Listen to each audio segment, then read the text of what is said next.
IVM. Hello, you're listening to Smile India, and I'm your host, Shifa Maitra. On this podcast, you get news that you don't normally get on mainstream media. News that's true, uplifting, and totally desi. So let's get started. Did you know that there are 5 Indian foods that have their own GI tags? Geographical indication tells the world where this high-quality product comes from. We as Indians need to feel good about this. So here's some more information on the Big 5. Saffron from Kashmir. India is the second largest producer of saffron in the world after Iran. If the spice is expensive, it's because it grows only in 4 districts of Kashmir, and each stigma of the flower has to be carefully hand-picked. Each flower has 3 stigmas, so you can imagine the time and effort that goes into gathering a kilo. The second place is shared by Bengal and Odisha over the Rasgulla. Both claim they invented it. Naveen Chandra Das, a sweet maker in Kolkata, is said to be the first person to have made it. So Bengal got the tag in 2017. But Odisha then showed us how they were offering it to their gods in the 12th century. After extensive research, they got the tag as well 2 years later, but they have to share it with Bengal.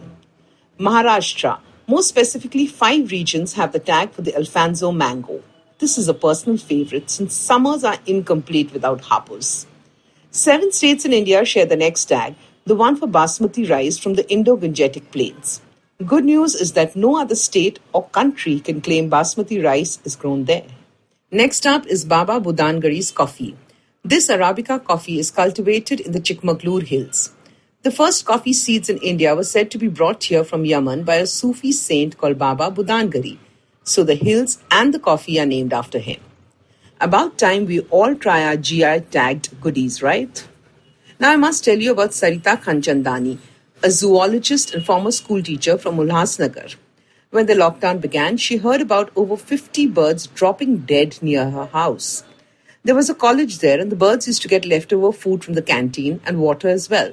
Now that the source was shut and everyone was indoors, these mute creatures were dying of thirst and hunger. Sarita decided to take charge. She took permission from the authorities and got empty plastic bottles from stores, plates from restaurants, and got to work. With the help of the children from her housing complex, she made bird feeders and with wire began hanging them from trees and elevated areas. She ensured there was ample grain and water in each. She requested residents around to send her videos and was thrilled to see birds and even squirrels having their fill. After she'd done this all over Ulhasnagar, Sarita and her team put up feeders in the neighbouring suburbs of Ambernath and a few more districts in Thane. She specifically went to areas like temples and schools where birds were known to go for food. A big thank you to Sarita ma'am, and here's hoping others follow her example. It really does take a village to bring up a child, and this is playing out wonderfully in some tribal villages of Maharashtra. Schools shut down due to the pandemic and children were all home. When the lockdown entered its 3rd month, parents realized that the children seemed to have forgotten what they had learned, especially the ones in smaller classes. So a local NGO, Shramik Mukti Sangathan, stepped in. They set up classes for students from class 1 to 6 in local halls. And the teachers? Older children who'd studied till class 12 or were graduates. Everyone was home, so they agreed. Kids were back in class and enjoying this. To keep them motivated, the NGO gave money to some parents to cook tasty snacks for the students and teachers every day. Seeing how much it was helping both students and teachers, other villages started doing the same. A great example of how you can be the change you wish to see in the world. How often do we have juice at a roadside stall and wonder what they do with all the pulp? Or do we even think that the orange and lemon peels at home can be used for something else?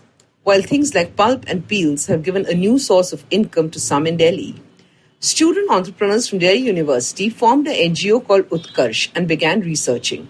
They spent a year finding out how and what could be made from these healthy but discarded vegetables and fruits. From chips to cookies, they tried everything. And when they had snacks that were healthy and nutritious, they set up centers. Here they train women from the slums, and these women get a share in the profits. So every day women would get done from their chores and head to the center. Many of them have earned something on their own for the first time. The products are on sale at the centers and will soon be retailed in stores as well. This sure is a win-win project for all. Now, before I sign off, here's something you can do. Given that we're still in the midst of a pandemic, Let's avoid the regular monsoon illnesses and stay strong. Besides the obvious ones like do not let stagnant water stay anywhere at home, here are some more. It helps that we're all having healthy home cooked food. Try and add papaya to your list of fruits since it's said to prevent malaria and dengue. Also, ensure that you're drinking enough water and fluids.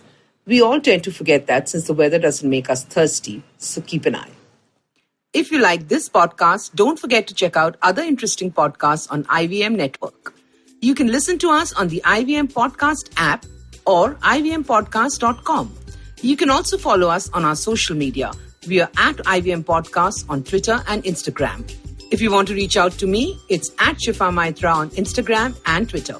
I will see you soon with a new episode of Smile India.